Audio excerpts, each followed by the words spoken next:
Bonjour à tous. Je souhaite tout d'abord commencer par remercier l'ensemble des membres de l'organisation de m'avoir donné l'opportunité de présenter aujourd'hui. Alors, je vais commencer par tout simplement me présenter. Alors, je suis Mabou Biarkat, je suis responsable développement à Ease. Ease, c'est quoi? C'est une usine-école de 4000 mètres carrés, dont 2000 mètres carrés est dédié en fait à la salle blanche. Nous sommes une entité de l'Université de Strasbourg.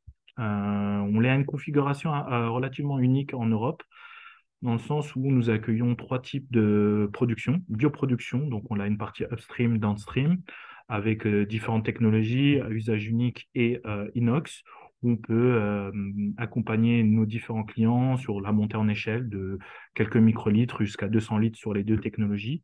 On a une plateforme aussi dédiée à la fabrication forme sèche, donc avec une ligne de granulation, presse à comprimer, géluleuse, blistereuse, enrobeuse. Et on a une partie avec une zone dédiée en remplissage liquide stérile avec un RAPS qui est dans une zone en B avec la machine qui est en A. Voilà. Si vous avez des questions, n'hésitez pas à m'en poser au le moment des questions. Alors, avant de commencer de parler vraiment de tous les enjeux liés à la montée en échelle, du passage en tout cas de la paillage au bioréacteur, je souhaitais faire une petite introduction liée à la bioproduction et notamment à la production de médicaments biotechnologiques parce il s'agira de ça. Donc, la bioproduction est la production de médicaments thérapeutiques à base de produits biologiques. On retrouve de manière générale deux types cellulaires qui permettent cette production. Les cellules de mammifères, donc on retrouve les CHO ou les BHK, et on a les types levures et bactériens, type par exemple Escherichia coli pour les bactéries qui permettent de produire. Euh, Qu'est-ce qu'on produit? On produit notamment des protéines thérapeutiques, des anticorps, des protéines bioactives et recombinantes. Nous avons aussi, la stratégie de bioproduction permet aussi de développer la thérapie cellulaire, donc thérapie cellulaire régénérative, cellules souches, ou thérapie régénératrice. On a également la thérapie génétique, donc on retrouvera les thérapies génétiques type CAR-T-cell, vecteurs viraux ou viral et ARN. Et bien sûr, en dernier point, on retrouve l'immunothérapie avec les vaccins préventifs ou thérapeutiques. Le marché global de la pharma représente à peu près 1000 milliards et vous voyez dans le petit graphique, c'est en constante évolution. Et les médicaments biotechnologiques comptent pour à peu près 20% d'un marché pharmaceutique global et cette partie grossit de jour, enfin d'année en année. Alors, qu'est-ce qu'est la chaîne tout simplement de valeur de la bioproduction? On va retrouver, et ça vous le savez, trois types, la recherche, le développement et l'industrialisation. Et chaque partie, le passage entre chaque partie nécessite un certain nombre de levées de boucliers ou en tout cas de contraintes. Bien sûr, la recherche, c'est le central parce que tout part de la recherche dans les laboratoires de recherche publics ou privés avec une idée, le développement d'un médicament, d'une nouvelle approche, donc recherche sur les systèmes d'expression, de plateformes, etc., mais aussi découverte de nouvelles biomolécules, protéines, voies de synthèse. Vous avez après la partie développement qui permet de venir accentuer cette recherche-là et permettre d'optimiser un certain nombre de choses, notamment dans le développement de systèmes d'expression, le développement du scale-up du procédé ou développement de la formulation. Et après, vous avez la partie qui est relativement importante aussi, enfin relativement est importante, le procédé en amont, l'upstream, et le procédé en aval, le downstream, la partie purification. Quand vous arrivez à cette partie-là, enfin, vous pouvez partir sur la partie formulation, remplissage, fill and finish et emballage. Alors, la montée en échelle, c'est un défi à plusieurs niveaux. Alors, quand on passe de la paillasse ou tout simplement quand on est dans un objectif de développement, il faut passer un certain nombre de défis ou en tout cas relever un certain nombre de défis. Et j'en relève moi de quatre types, scientifiques et technologiques, environnemental et organisationnel, financier et qui me paraît moi relativement, c'est un mot que j'utilise beaucoup, mais en fait très central, c'est humain. Alors, le défi industriel, c'est un défi industriel, c'est scientifique et technologique. La partie scientifique et technologique, Pourquoi? Parce que ce passage-là de la paillasse au bioréacteur nécessite des technologies avancées. On est sur des systèmes de bioréacteurs automatisés qui nous permettent tout simplement de produire en plus grande quantité. Et il faut un certain nombre d'équipements. Et ces équipements-là, ce sont des technologies qui nécessitent un achat, etc., mais aussi une maîtrise. Un changement d'environnement de production. Au niveau de la paillasse, on est souvent dans les laboratoires, on va dire, basiques, où on va faire des tests avec un PSM, etc. La montée en échelle, ce changement un peu de fonctionnement est conditionné aussi par un changement d'environnement de production. Notamment pour maîtriser la contamination, il faut un environnement qui le permet. Et on va parler notamment tout simplement de salles blanches. Pour la production de cellules, il faudra dans cet environnement contrôlé qui nous permet d'éviter la contamination. Université en fonction de la stratégie de production, le choix des technologies va être conditionné par les voies de synthèse. Les voies de synthèse, les lignées cellulaires, etc. Donc, selon les lignées cellulaires, vous n'allez pas utiliser les mêmes technologies. Encore qu'il y a toujours des adaptations, mais on peut en parler, j'en ai évoqué rapidement dans la présentation de Ease. Vous en allez avoir de deux types, inox, multi-use ou disposable, et usage unique où là, après chaque production, vous allez pouvoir jeter les emballages, tout simplement. Et là, c'est vraiment un particulier parce que selon la lignée cellulaire, vous allez utiliser plus ou moins une ou deux ou l'autre technologie. Les cellules bactériennes sont relativement robustes et peuvent être tout simplement utilisées sur les deux technologies. Les cellules animales un peu plus fragiles vont nécessiter quand même une technologie qui permet tout simplement de garantir en fait une production ou en tout cas une croissance cellulaire dans des conditions, on va dire, un peu plus douces, et notamment l'usage unique avec soit par balancement, soit par agitation douce, permet d'éviter, en fait, tout simplement ces chocs un peu toxiques qui peuvent exister dans les bioréacteurs type fermenteur. Et donc voilà, la stratégie va orienter le choix de la technologie. Et bien sûr, il va nécessiter aussi une expertise scientifique et technologique à chaque étape. Pourquoi? Parce que l'utilisation de ces équipements nécessite obligatoirement une expertise à l'utilisation, mais aussi un recul, parce qu'on fait une production au niveau de la paillasse, ce n'est pas la même chose qu'au niveau des bioréacteurs, tout simplement. Ce n'est pas linéaire. On ne produit pas de la même façon, on n'a pas les mêmes rendements. Il faut une réadaptation au vu des technologies utilisées. Le défi industriel, environnemental et organisationnel, c'est une structuration à plusieurs niveaux. Un développement de la réglementation, accroître les relations entre les acteurs et sous-traitants, parties prenantes, développement, etc. C'est pour mettre vraiment en avant une chose qui est super importante, c'est ce passage-là, c'est pas simplement on achète un bioréacteur et derrière on va pouvoir produire, c'est pouvoir acheter ces bioréacteurs. C'est pouvoir avoir des personnes qui sont compétentes, tout simplement, pour pouvoir accompagner les producteurs, les opérateurs, les techniciens et expliquer comment ça fonctionne. Les équipementiers aussi. Il faut avoir des équipementiers qui vont tout simplement fournir les consommables qui vont être utilisés lors des productions. Et c'est vraiment important à la fois de penser au niveau technologique, mais aussi au niveau de l'accompagnement du tissu économique. Pourquoi? Parce que c'est vraiment un développement qui est assez, général. Il faut penser. Vous avez un chercheur qui a une idée, qui a développé quelque chose, et derrière, il a fait une preuve de concept, il veut monter en échelle. Cette montée en échelle est permise seulement si vous avez un tissu économique qui le permet, un lieu ou des fournisseurs, des équipementiers qui le permettent. Développer la réglementation, c'est aussi de se dire, est-ce que j'ai le droit de tout simplement produire ces molécules, ces protéines, et donc accompagner aussi l'environnement réglementaire, tout simplement pour aider à l'émergence de nouvelles stratégies de production en Algérie, par exemple. Accroître les relations entre les acteurs, c'est vraiment de créer des liens. C'est-à-dire que on n'est plus dans un cloisonnement chercheurs, producteurs, etc. C'est vraiment un accompagnement. Pourquoi? Parce que si vous avez une vue 360, ça permet une plus grande flexibilité et une plus grande fluidité. Et derrière, vous avez vraiment un intérêt par rapport à la production.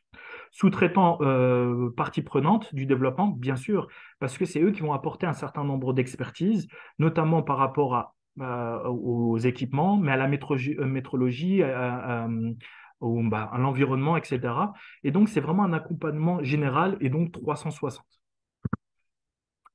Un défi industriel, oui, parce que financement, c'est important, parce que la paillasse, pour avoir fait quelques années de recherche et avoir utilisé et faire de la production de cellules, euh, avec très peu, on peut produire. C'est du vivant, on leur donne des nutriments, ils peuvent se développer, vous avez besoin d'un incubateur, on peut faire des choses. Mais là, si on veut vraiment monter en compétences, monter aussi en puissance et en échelle, c'est un environnement. Cette montée-là va s'accompagner d'investissements. Parce que c'est une industrie, quand on parle d'industrialisation, d'une industrie à un environnement coûteux. Les salles blanches pour le faire fonctionner. Vous avez l'environnement, mais aussi les personnes qui font fonctionner ça, c'est coûteux. Les équipements, je le répète, mais c'est aussi un investissement relativement important. Durée de la production plus longue, oui, parce que si on compare sur d'autres systèmes de production, sur par exemple d'autres stratégies de production ou tout simplement d'autres filières, par exemple les formes générales, vous avez les poudres, vous les mélangez et derrière vous avez un certain nombre d'étapes bien sûr, mais ça peut aller très vite. Là, on est très tributaire tout simplement du vivant. Ça peut prendre une semaine comme plusieurs semaines pour la production. Ça, c'est pour la montée en échelle, mais derrière, il y a les étapes de purification et ainsi de suite. Et donc, ça prend beaucoup de temps. Ce temps-là, ben, tout simplement, il y a le fonctionnement des usines, les personnes qui seront dédiées, qui ben, augmentent ce coût. La matière première, les consommables, ont un coût important.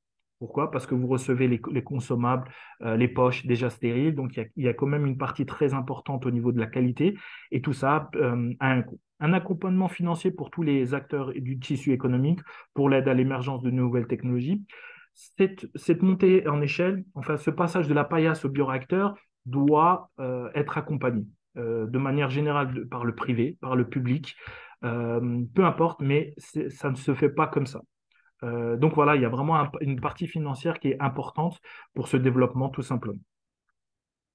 Le défi industriel, parce que cette montée, c'est un défi industriel de pré-industrialisation et l'humain est central.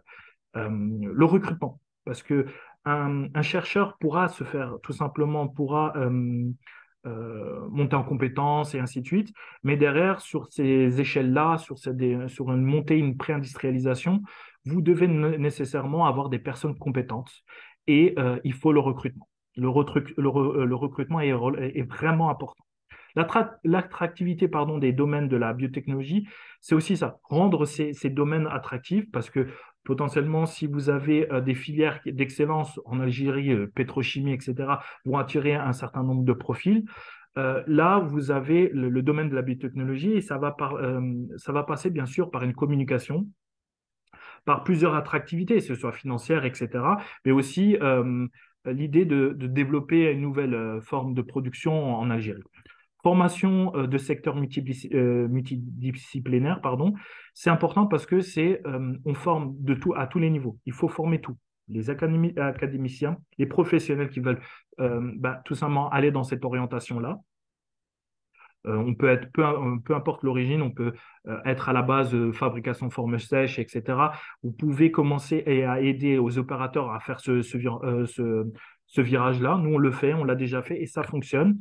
Et il faut penser que vous avez des acteurs diversifiés et multisectoriels. C'est-à-dire que c'est pas simplement l'usine en tant que telle ou la pré-industrialisation, donc les acteurs qui vont produire, mais vous avez tout le tissu à accompagner au niveau aussi de la formation parce que euh, il faut complètement changer un peu le mindset de la production.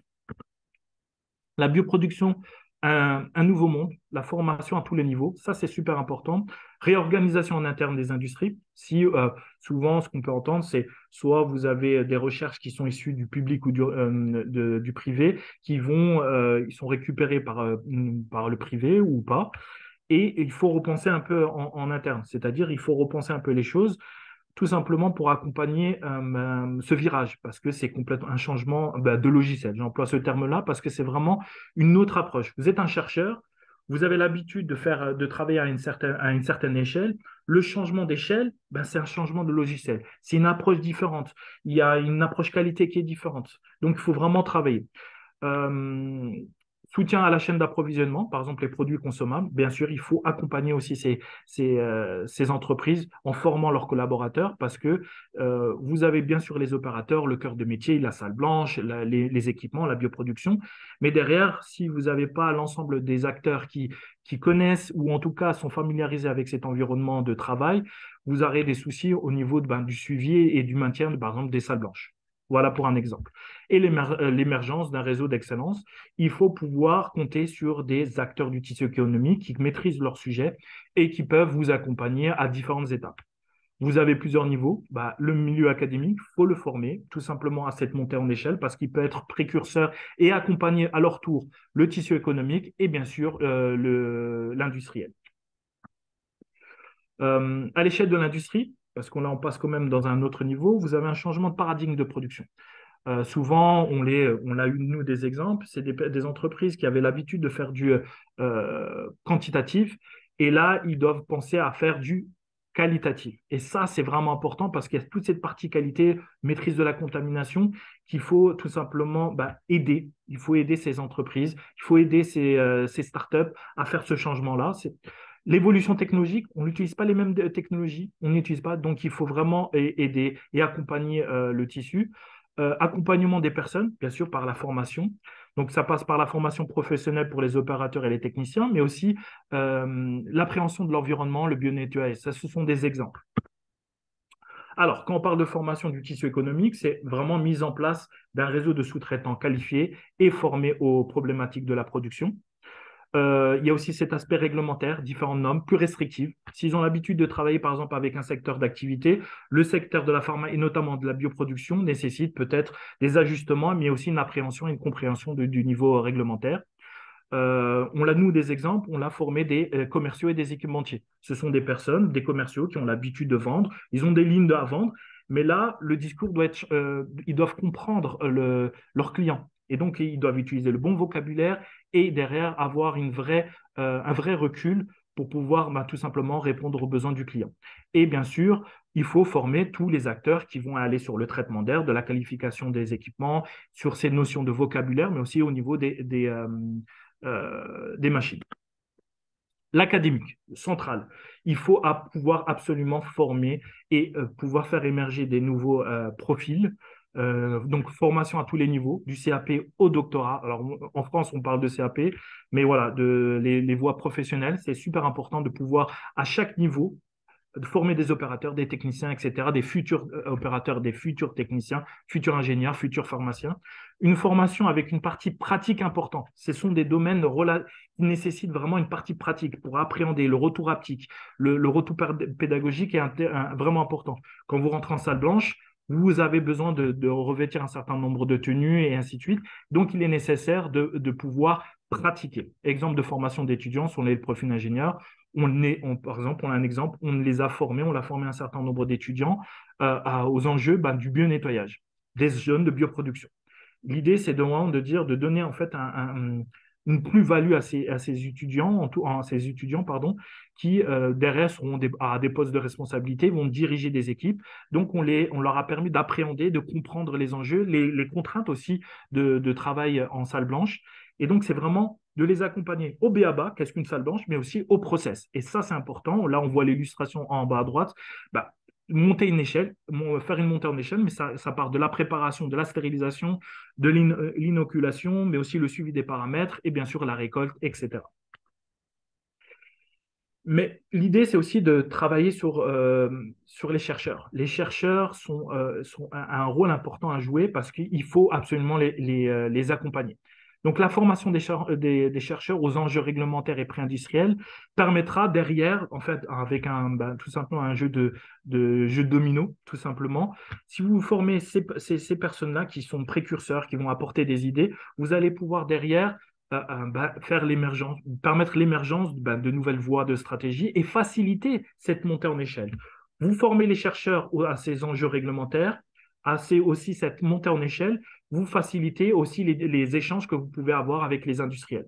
Bien sûr, la formation au BPF, qui est important, parce que ça permet en amont de pouvoir tout simplement faire les bonnes choses tout de suite et ne pas attendre d'être dans une phase industrielle ou pré-industrielle pour tout simplement suivre les dossiers, de remplir les bons documents pour avoir un suivi de production.